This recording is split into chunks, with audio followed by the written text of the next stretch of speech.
John బాబు గారు ఉమ్, ఈ స్వస్థత విషయంలో పెట్టుకున్నటువంటి ఈ ఇష్యూ ఏదైతే ఉందో, ఉమ్, ఇదన్నీ కూడా ఇతరులు అంటే ఇతర మతస్థులు కానీ లేదా మన క్రిస్టియానిటీలో ఉన్న ఇతరులు కూడా ఇదొక హేళనగాను, ఉమ్, ఇదొక అబద్ధంగాను, ఇదంతా నిజం కాదు, మీరు మీరే విమర్శించుకుంటున్నారు. ఇది ఎంతవరకు నమ్మొచ్చు?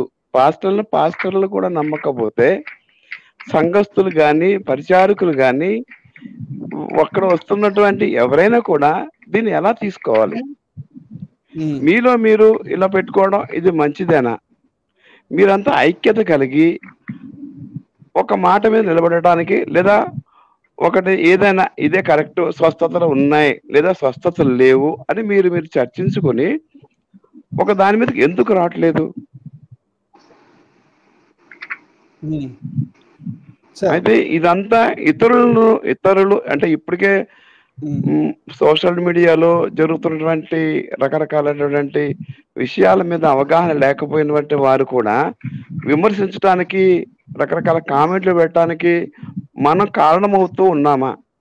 ఉమ్, దీని మీద మీరు ఈ క్రైస్తవ పెద్దలకి కానీ పరిచారులకు కానీ మీరు ఏం చేయదలుచుకుంటున్నారు? ఉమ్, ఏం చెప్పాలనుకుంటున్నారు? ఉమ్. నా ప్రశ్న అదేంటి బ్రదర్. ఓకే, ఓకే సార్, అర్థమైంది. అంటే ఈ కాంట్రవర్సీలు అన్నీ వదిలేసి ఒక ఏకతాటి మీదకి రావాలి అని అంటారు. అవునండి, మనలో మనం గొడవ పెట్టుకోకూడదు కదా, మనలో మనం అదే. విమర్శించుకుంటే ఇతరులకి మాట్లాడడానికి అవకాశం ఇచ్చిన వాళ్ళం అవుతాం కదా. ఉమ్, అవునండి, అదే నేను నేను ఇందాక ఫిలిప్పీలకు రాసిన పత్రిక 2వ అధ్యాయం 14వ వచనం 15, 16లో కూడా అదే చూపించాను. అంటే ఇట్లాంటి వక్ర బుద్ధి గల వాళ్ళ ఎదురుగా, మతోన్మాదులు ఎదురుగా, లేదా సంఘం ఎదురుగా, లేదా మనం అందరం కూడా ఒక జ్యోతులలా ఉండాలి, మనం అందరం ఒక రోల్ మోడల్లా ఉండాలని దేవుడు కోరుకుంటున్నాడు. ఓకే సార్, థ్యాంక్స్ అండి. నెక్స్ట్ కాలర్ తీసుకుంటాను సార్.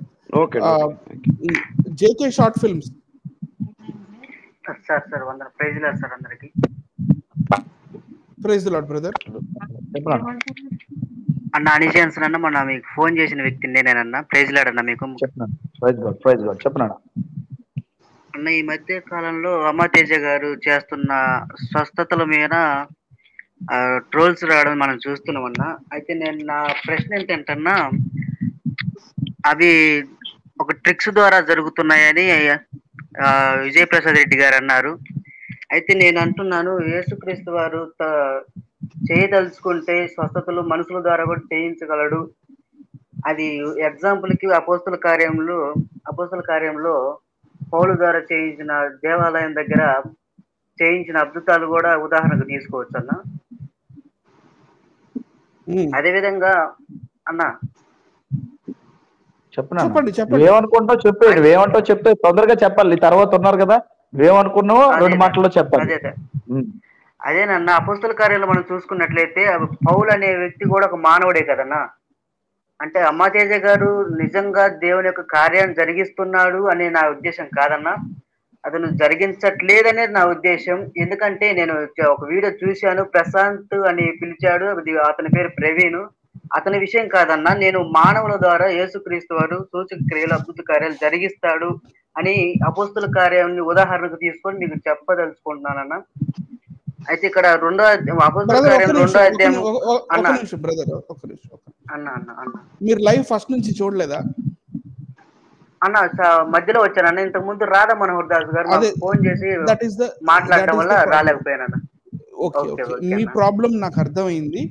బిగినింగ్ లో జాన్ కొయ్య గారు మరియు హనీ జాన్సన్ గారు మీరు అడుగుబోతున్న విషయాలు, అంటే మీరు అడుగుతున్న ఈ విషయాలు ఏవైతే ఉన్నాయో వాటన్నిటికీ సమాధానం చెప్పారు. యేసుక్రీస్తు కాలంలో యేసుక్రీస్తు తనని తాను నిరూపించుకోవాలి కాబట్టి స్వస్థతలు జరిగాయి. ఆ తర్వాత యేసుక్రీస్తు దేవుడు అని నిరూపించడానికి మరి అపోస్తలులకి ఇలా ఇవ్వడం జరిగింది.